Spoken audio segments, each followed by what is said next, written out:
piante del Bosco di San Paolo a Treviso stanno morendo per mancanza d'acqua. La denuncia di Italia Nostra per uno dei progetti verdi del comune che ribatte solo alcune sono in sofferenza. L'ondata di caldo non si ferma ed è destinata a continuare. La Protezione Civile del Veneto lancia l'allarme per forte disagio fisico dalla costa a tutta la pianura della nostra regione. 5 schianti in poche ore nella notte. A Casale sul Sile mamma perde il controllo dell'auto e finisce in un fosso. Grave il figlio di 4 anni. Sul teraglio un 42enne ubriaco si scontra con la vettura di un 56enne. L'uomo in prognosi riservata. Tragedia dell'A28 a 3 giorni dalla sentenza del tribunale nei confronti del pirata. L'appello del papà di Jessica Fragasso ai giudici. La vostra sia una decisione giusta. Al lavoro come manager ma in pensione da medici, concluse le prime verifiche della Direzione Generale della Sanità sugli effetti del caso scoppiato in Basilicata. 4 direttori generali si autosospendono lo stipendio, tra questi il DG Benazzi.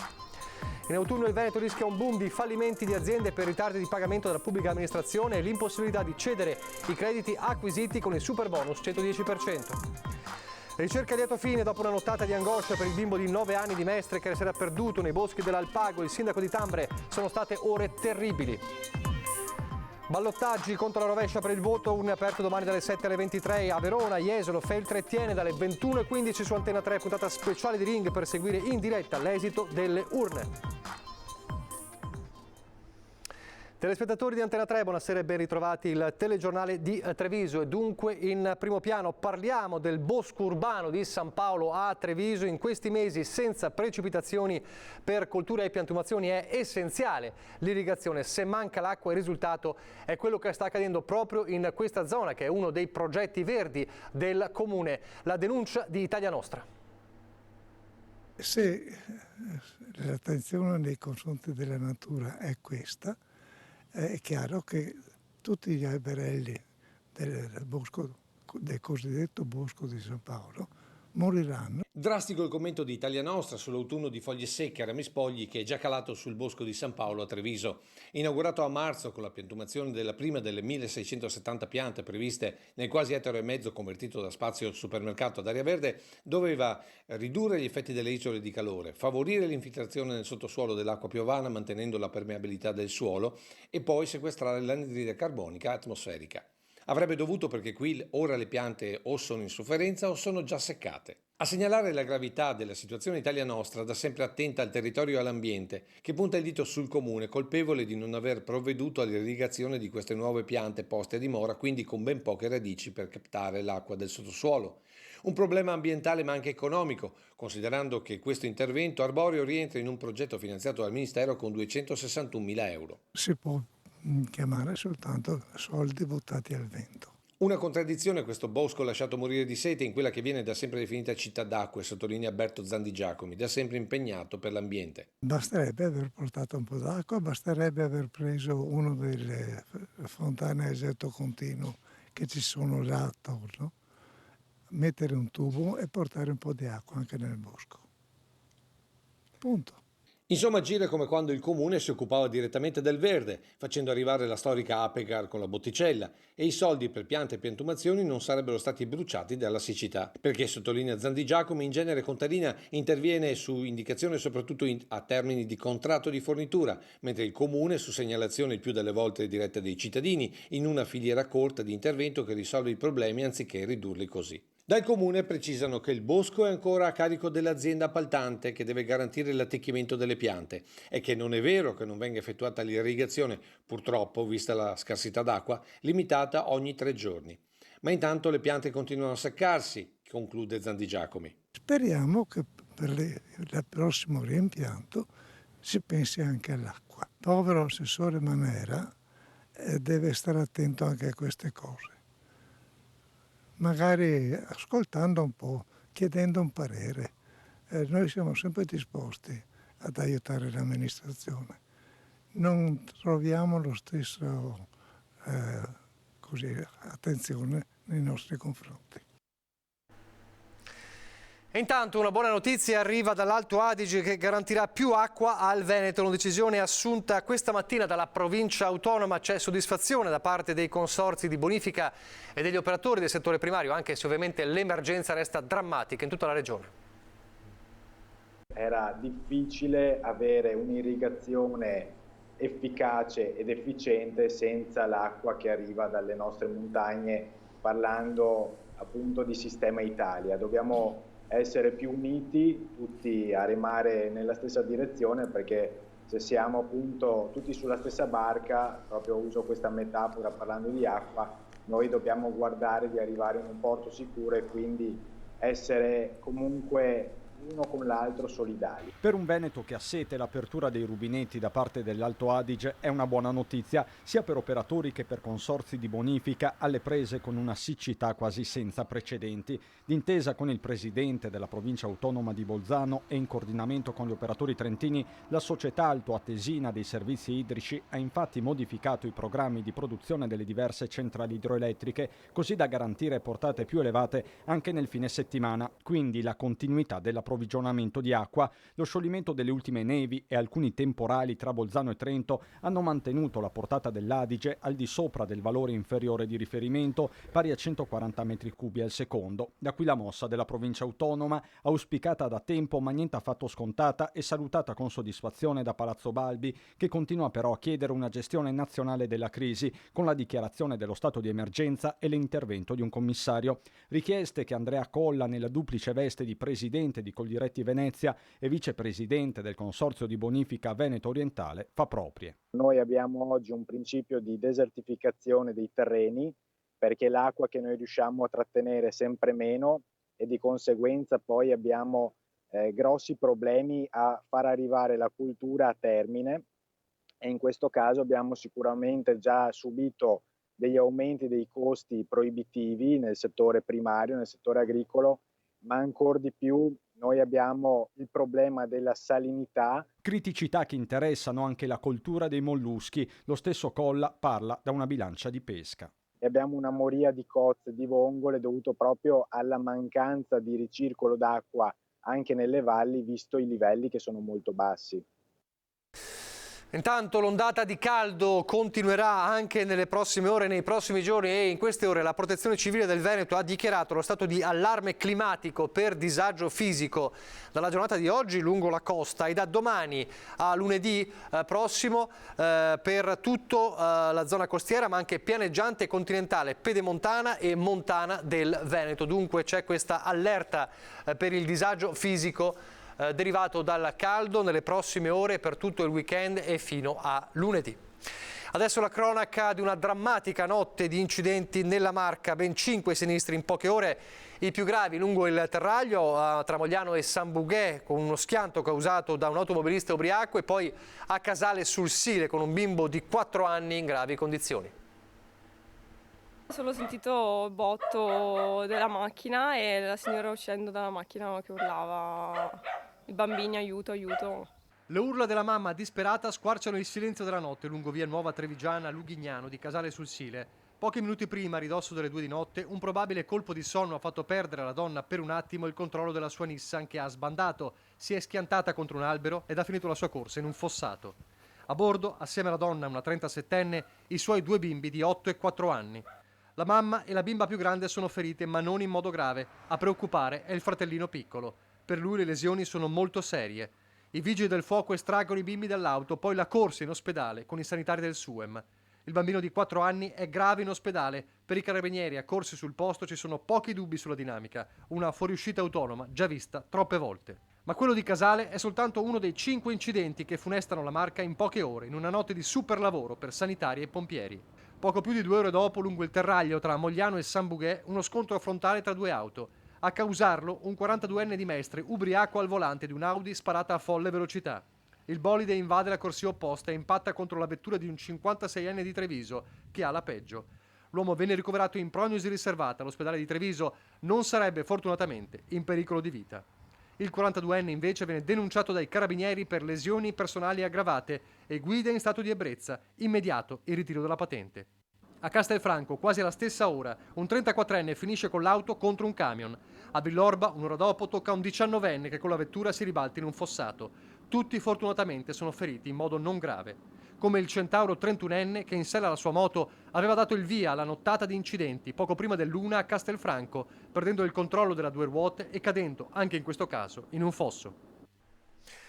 A proposito di incidenti, è prevista martedì in tribunale a Pordenone la sentenza per la tragedia dell'A28 dove morirono Sara e Jessica, e a 3 giorni di distanza da quella sentenza i giudici, il papà di Jessica, Alain Fragasso, lancia un appello: impossibile non guardare intanto alla scia di incidenti che sta interessando, come abbiamo visto, la Marca.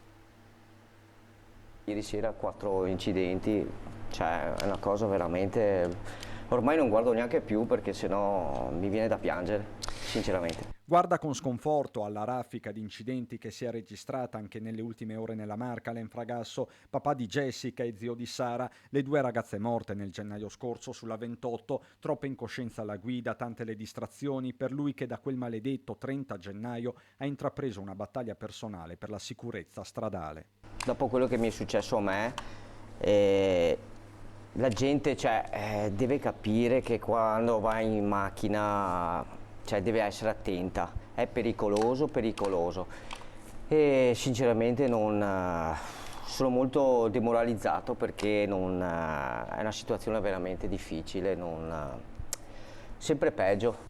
Ma adesso, per la tragedia che ha sconvolto la sua e tante vite, sta arrivando il momento della verità, perlomeno giudiziaria. Martedì pomeriggio in tribunale a Pordenone sarà emessa la sentenza a conclusione del procedimento nei confronti di Dimitar Trajkov, il 61enne bulgaro accusato di aver travolto con la sua auto il veicolo con a bordo le 2 ragazze, nella quale viaggiavano anche le 2 bimbe piccole di Sara, salve per miracolo. Trajkov, che poi si era dato alla fuga a piedi, omicidio stradale con l'aggravante della guida in stato di ebbrezza e omissione di soccorso. Le imputazioni: la richiesta del PM è di 7 anni e 8 mesi di reclusione. Speriamo che il giudice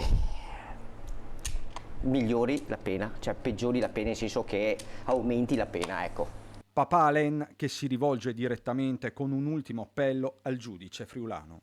Che dia la pena giusta, che guardi, non chiediamo altro che la giustizia, io e la mia famiglia, perché la Jessica e la Sara non torneranno più e l'unica cosa che ci rimane è quello, lottare per quello, e se dovesse arrivare la giustizia almeno che riposino in pace, poverine, perché sinceramente è difficile per noi e guarda, io spero solo questo e nient'altro, non chiedo nient'altro, solo la giustizia, basta. La sanità: sono 4 i direttori generali delle ULSS Venete che si sono autosospesi lo stipendio dopo l'esplosione del caso pensioni. Si tratta di capire se quiescenza e stipendio da manager possano essere cumulati. La decisione, l'annuncio di questa autosospensione degli stipendi oggi in una nota della Regione. Si sono autosospesi dalla percezione dello stipendio i 4 direttori generali delle ULSS Venete, regolarmente nominati mentre erano in servizio, ma andati nel frattempo in pensione, e questo in attesa che il Ministero sciolga il nodo legale, ovvero se possano essere cumulati o meno quiescenza e stipendio da manager. Lo ha riferito a metà giornata con una nota ufficiale lo stesso Luciano Flor, numero 1 dell'area sanità della Regione del Veneto. Si tratta, anche se il comunicato non li cita espressamente, del direttore dell'azienda ospedaliera di Padova, Giuseppe Dalbena, del direttore dell'ULSS 2 Marca Trevigiana Francesco Benazzi, di Edgardo Contato per l'ULSS 3 Serenissima, di Giuseppina Bonavina dell'ULSS 8 Berica. Con la presa di posizione del dottor Luciano Flor è uscita finalmente una prima posizione ufficiale della Regione Veneto. La questione in Veneto era stata posta dalla Confederazione Unitaria di Base, il CUB, che ha presentato un esposto alla Guardia di Finanza di Venezia e alle Procure della Repubblica del Veneto. Sullo sfondo la vicenda del manager vicentino Giampaolo Stopazzolo, direttore generale dell'ULSS di Potenza, che si è dimesso nelle scorse ore dopo le polemiche che per settimane hanno interessato il cumulo di pensione e stipendio, con l'apertura di un'inchiesta da parte della Corte dei Conti. Va detto però che il caso dei DG Veneti sembra in parte diverso, essendo stati nominati quando ancora erano in servizio. Tutti e 4, si spiega nella nota della Regione, hanno anticipato un parere legale pro veritate concernente approfondimenti in merito alla loro posizione, ma per i sindacati la questione è già sufficientemente chiara. La presa di posizione noi la prendiamo come una parziale ammissione che c'è qualcosa che non va in queste nomine dirigenziali. E la norma è del 2014 ed ci appare quantomeno stravagante che gli alti vertici della regione e i dirigenti presenti in Regione Veneto non ne fossero informati. È una questione che andrà chiarita subito, al più presto, e auspichiamo quindi anche una netta presa di posizione proprio da parte di Luca Zaia e della Giunta Veneta. Potrebbe essere un primo campanello d'allarme, così il presidente di Unioncamere Mario Pozza dopo il tragico suicidio di un imprenditore a Paese che ha sconvolto la comunità. È una comunità sotto shock, quella di Paese, che fatica ancora a credere alla morte dell'artigiano di 56 anni che si è tolto la vita all'interno della sua azienda specializzata nella lavorazione del metallo. A scoprire il corpo giovedì sera il fratello della vittima. Immediata la chiamata al SUEM, ma i sanitari non hanno potuto fare altro che constatarne il decesso. Sul luogo anche i carabinieri di Montebelluna che stanno indagando sulla tragedia per capire cosa possa aver spinto l'imprenditore a compiere il gesto estremo. Il 56enne non avrebbe infatti lasciato alcun biglietto per spiegare la sua decisione. Si indaga dunque a 360 gradi, anche se dalle prime ipotesi dietro alla drammatica scelta potrebbero esserci motivi economici legati alla difficile situazione in cui si sarebbe trovata l'attività ormai da diverso tempo. Sarebbero questi gli elementi sui quali i militari dell'Arma stanno concentrando il lavoro per ricostruire il quadro di un dramma che potrebbe essere figlio della crisi in atto che sta mettendo in difficoltà molti imprenditori. Bisogna tenere alta la guardia perché in questi casi, se fosse confermato, veramente è un primo campanello d'allarme. Il presidente Pozza non nasconde la preoccupazione per una situazione che ricordi i tempi bui della crisi iniziata nel 2008. Purtroppo ricadiamo in quello che abbiamo vissuto tra il 2008 e il 2018, dove il nostro territorio ha dato tante vite proprio per questi motivi. Ma rispetto a quel periodo, ricorda Pozza, oggi a disposizione degli imprenditori ci sono nuovi strumenti. È nato uno strumento che in Camera di Commercio, proprio voluto dal governo, dove dei professionisti vedono la situazione e ti danno delle indicazioni su cosa fare, ti dicono sì, questa azienda ha capacità di ripresa, avrà delle capacità oppure conviene chiudere. Quindi c'è un team ad hoc proprio per queste problematiche. E poi ovviamente rivolgersi anche alle associazioni di categoria. Lo spettro di tempi bui, il rischio di boom di fallimenti in autunno, la denuncia della CGIA di Mestre. A causa del caro energia, dell'inflazione alle stelle, dell'impossibilità di cedere i crediti acquisiti con il superbonus e dei mancati pagamenti della pubblica amministrazione, in autunno rischiamo un boom di fallimenti. Non solo di debiti possono fallire le aziende, anzi, all'orizzonte si fa concreto un boom di imprese a rischio fallimento per crediti. L'allarme lanciato dalla CGIA di Mestre punta il dito contro i ritardi di pagamento della pubblica amministrazione alle aziende, stimabile in Veneto attorno ai 5 miliardi di euro, assieme all'impossibilità di cedere i crediti acquisiti con il superbonus 110%.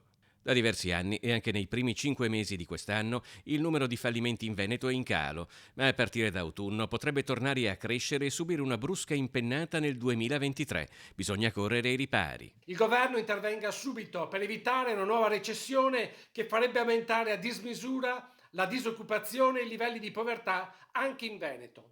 A causa dei problemi sottolineati dalla CGIA di Mestre, i settori più a rischio sono il commercio e le costruzioni, ma autunno diventa una data cruciale anche perché, come avviene in tutte le recessioni, gli effetti possono manifestarsi a distanza di tempo e nel nostro caso si devono ancora fare i conti non solo con le difficoltà causate dal Covid nel biennio 2020-2021, ma anche con gli effetti negativi riconducibili alla guerra in Ucraina, scoppiata verso la fine di febbraio. Un appuntamento importante con la nostra programmazione dalle 21:15 di domani, una diretta per raccontarvi una giornata importante perché da domani dalle 7 alle 23 in 4 comuni, Jesolo, Feltre, Thiene e soprattutto Verona, si vota per il ballottaggio. L'ultima sfida, quella dei ballottaggi, a Verona, Jesolo, Feltre e Thiene i cittadini sono richiamati alle urne. Seggi aperti dalle 7 alle 23, subito dopo via allo spoglio, e anche stavolta c'è una grande incognita a pesare su questo secondo turno, il rischio astensionismo. Dopo la bassa affluenza della prima tornata, il timore che si ripetano le percentuali di 15 giorni fa. Occhi puntati soprattutto sulla piazza di Verona e naturalmente, come accade sempre in occasione dei grandi appuntamenti, Antena 3 sarà presente per aggiornarvi in tempo reale sugli esiti delle urne. Dalle 21:15 la maratona in diretta con una puntata speciale di Ring per seguire istante dopo istante il voto nelle 4 piazze. Collegamenti con gli inviati da Verona, Tiene, Jesolo e Feltre, ospiti in studio per i commenti con il vice direttore Ferdinando Avarino. Dall'attesa per la chiusura delle urne fino allo spoglio che rivelerà i nomi dei nuovi sindaci. Una serata dunque da non perdere, appuntamento dalle 21:15 naturalmente su Antenna 3. Pochissimi, davvero pochissimi istanti di pubblicità e poi parleremo di disintossicazione da social.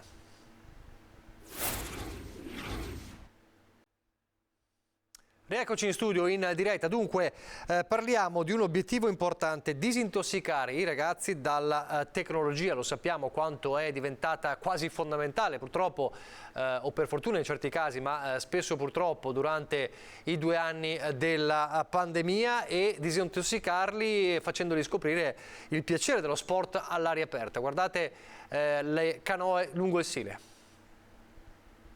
Andare in canoa per riscoprire il contatto con la natura, per allenare corpo e mente, scoprire il gioco di squadra, ma anche come mezzo di inclusione e integrazione. Dopo i 2 anni di pandemia che hanno costretto i ragazzi in casa, l'obiettivo del Canoa Club Sile è proprio quello di restituire loro la libertà accompagnata ad uno sport vissuto all'aria aperta. E se il Covid ha portato i ragazzi ad un uso costante delle tecnologie e dei social, per loro è arrivato il momento, proprio grazie allo sport, di riscoprire nuove opportunità. Prima con i centri estivi, poi con il camping. Ad agosto a Caldonazzo il Canoa Club mette in atto una vera e propria disintossicazione da cellulari, computer e videogiochi. Senza cellulare, chi viene da noi per un mese sta un mese senza cellulare, almeno nell'orario del nostro centro estivo. 8 alle 5. E invece l'orario diciamo del coso, l'orario del centro estivo è dalle 8 alle 5 del pomeriggio. Per chi viene che si iscrive per il soggiorno a Caldonazzo sono 2 settimane. Totali. Quindi 24. I primi giorni non sono certo facili, il distacco totale dalla tecnologia per i più è un processo faticoso, ma poi si riassapora il piacere dello stare in compagnia e del parlare con i propri coetanei. Subentra l'astinenza, i primi 2 giorni tu vedi che i ragazzi sono un po' alternati, perché sono abituati con questo. Il terzo giorno inizia un vero e proprio divertimento. Quindi è molto importante, un messaggio molto importante per le famiglie questo, di poter a volte sequestrare il cellulare e parlare molto di più con i propri figli. Restiamo lungo il Cinema per parlare di musica, novità per la secolare banda cittadina di Treviso che continua a suonare lungo il Sile ma un po' più verso le risorgive. Domani pomeriggio un concerto da fiaba a Villa Letizia e giovedì sera il finale di stagione alla Loggia dei Cavalieri per inaugurare la nuova sede.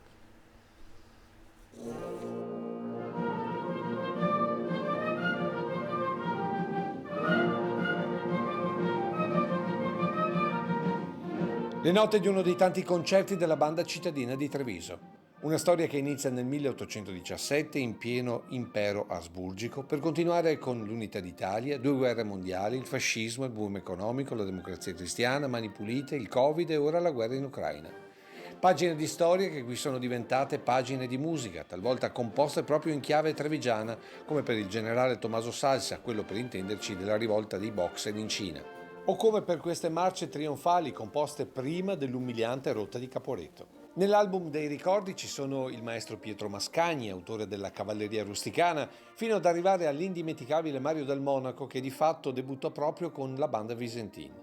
Tutto questo, ma anche l'attività settimanale, da 40 anni si tenevano nell'ex Scuole Volta lungo l'Alzaia, ma ora la nuova sede è qui, sempre lungo il Sile, ma a Villa Letizia. Dopo 39 anni di sede provvisorie, come era stato detto, abbiamo una sede, diciamo, definitiva, solida, cui non vergognarci. Qui tutto è razionalizzato negli spazi. Piano terra per archivi, mostra strumenti e altro materiale storico, mentre al piano di sopra sala prove per una sede che sarà anche aula scolastica per lezioni totalmente gratuite. Il futuro è far innamorare la gente di questo posto, di quello che abbiamo qua e poi divulgare le nostre conoscenze attraverso la scuola, attraverso le informazioni. Quindi noi cominceremo a settembre a insegnare musica a chi vuole, a chi è ben disposto, senza problemi d'età, basta accettare i limiti dati da madre natura, si fa tutto, perché la musica è per essere felici. Adesso andiamo nel Bellunese.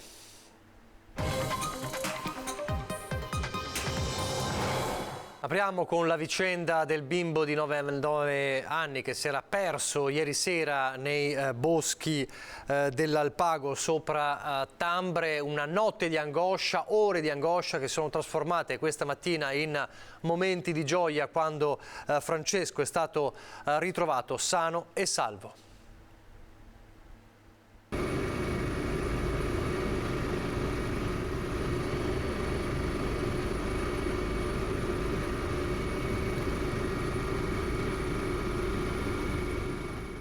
Una storia, per fortuna, a lieto fine. Dopo una notte angosciosa, questa mattina alle 9:10, il messaggio che tutti speravano di ricevere. Il bambino è stato trovato. A riportare dai genitori Francesco, il bambino mestrino di 9 anni scomparso ieri nel tardo pomeriggio nei boschi sopra Tambre, è stato l'elicottero Drago 149 dei Vigili del Fuoco di Venezia.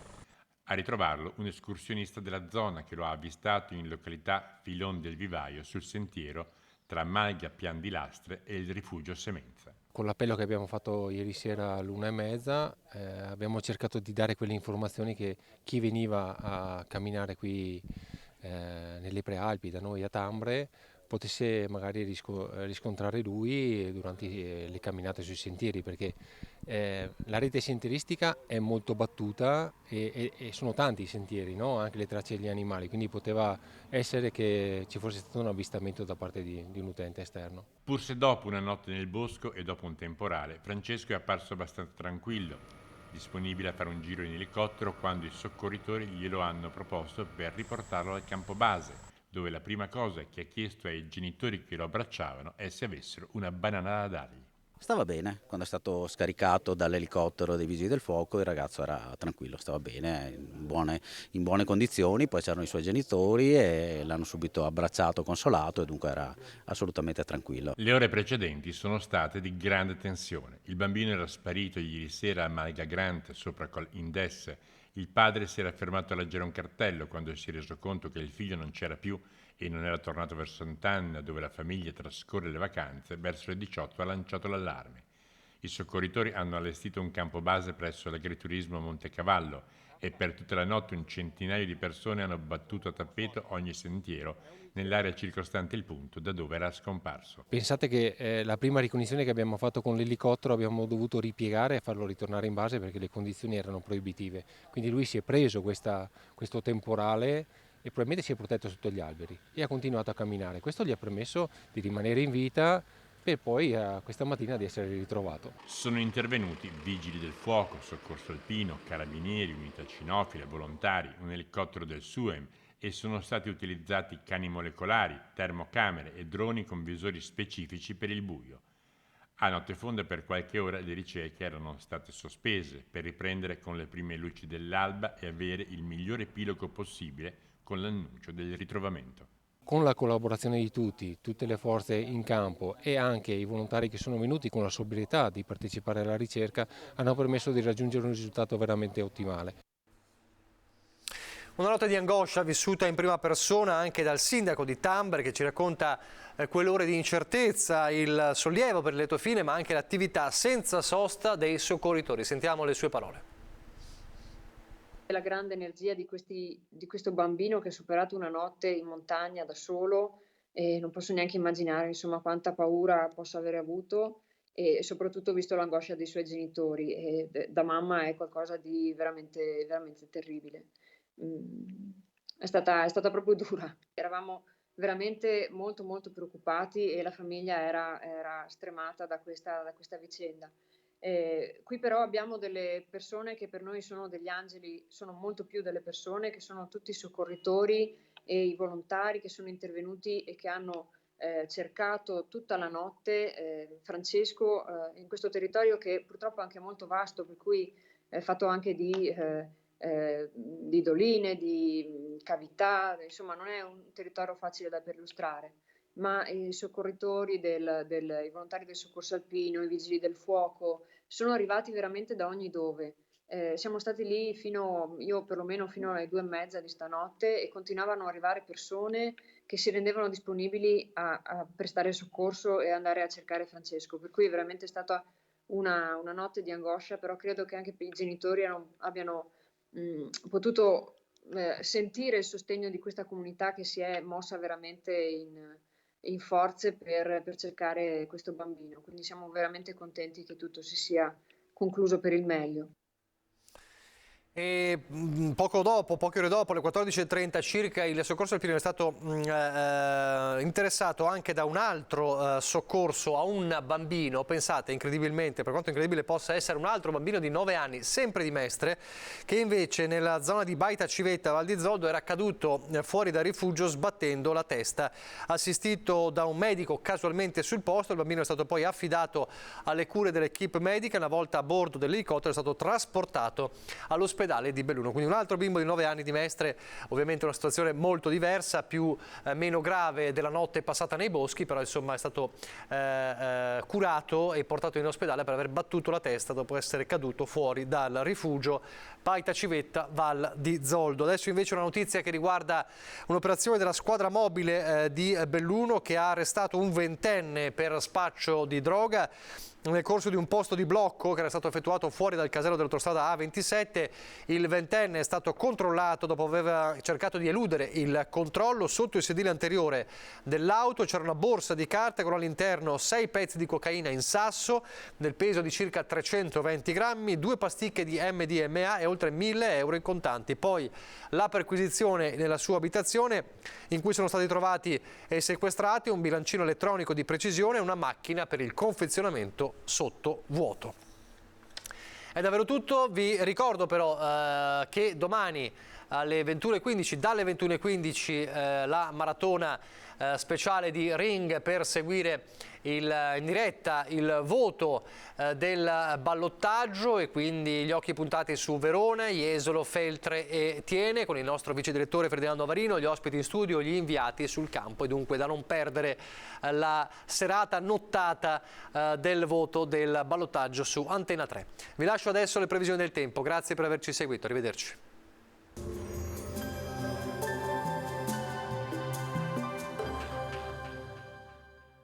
Da oltre 40 anni Bacifrutta c'è per te. La qualità e il risparmio Bacifrutta c'è per te. Selezioniamo il prodotto, Bacifrutta c'è per te. Bentrovati al meteo. L'alta pressione africana si allunga con ancor più decisione sulla nostra penisola. Sarà una domenica 26 giugno di bel tempo. Vediamo insieme il dettaglio. Sul Veneto la grafica evidenzia un ampio soleggiamento. Il cielo si presenterà poco nuvoloso, con prevalenza di spazi di sereno, a fronte di qualche locale e temporaneo annuvolamento più che altro in montagna. Precipitazioni ancora assenti e grave situazione di siccità. Temperature stazionarie o in lieve locale aumento, minime tra 16 e 23 gradi, massime invece comprese tra i 28 e i 33 gradi. Spostiamoci ora sul Friuli Venezia Giulia, anche qui tanto sole, cielo sereno o velato, soffieranno venti di brezza. Temperature minime tra 18 e 23 gradi, massime sui 30-32 gradi. Infine diamo uno sguardo alla situazione del Trentino Alto Adige, poche novità, anche qui sempre soleggiato, cielo limpido o con poche nubi, a carattere sparso. Temperature minime intorno ai 18-19 gradi, massime sui 31-32 gradi.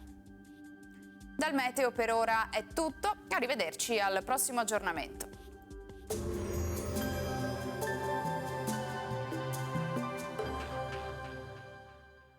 Da oltre 40 anni Bacifrutta c'è per te. La qualità e il risparmio Bacifrutta c'è per te. Selezioniamo il prodotto, Bacifrutta c'è per te.